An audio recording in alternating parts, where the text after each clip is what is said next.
Баршаңызға қайырлы күн. Мен Сәрсен Мөлдір. Әл-Фараби атындағы Қазақ ұлттық университетінің философия және саясаттану факультетінің дінтану мамандығының 1-ші курс студентімін. Ендеше менің кішігірім таныстырылымдық бейне жазбама назар аударыңыз. Кітап бұл өмір азығы, жан-жақты білім мен қарқынды дамудың қайнар көзі. Көзі ашық, тұлғалық тұрпатты қалыптастыру үшін кітап оқуды өз дағдыма айналдырдым. Мамандығым дінтанушы. Бұл мамандық менің жан қалауымның шешімі. Қоғам мен адам өмірінде бұл мамандықтың алатын орны асқақ. Бос уақытымды үнемі шығармашылыққа арнайтын ізгі жандардың қатарындамын.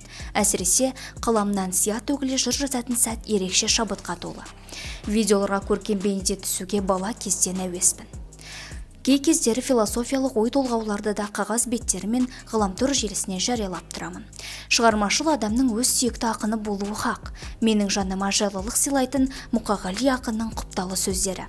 Әр өлеңінен ләззат алып, мәнерлеп оқу өмірлік дағдыма айналып келеді.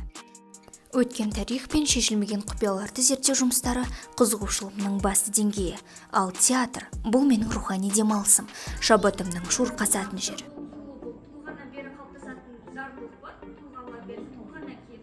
Ал немесе жүрек қалыптасатын бір адамның өзгеру құбылмалы шағында пайда болған дүние деп ойлайсыздар? Мен ойлаймын, 1% талант, 99% еңбек болу керек.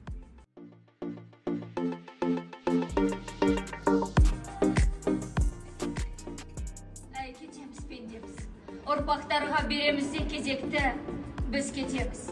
Кету үшін келгенбіз. Театр әртісі болу менің бала арманым. Арайда жаңа спектакльдерге барып тұруды әдетке айналдырдым. Қазіргі таңда Харекет қайырымдылық қорының ерікті мүшесі ретінде жұмысты атқарамын. Сондықтан үздік студент болу менің басты мақсатым.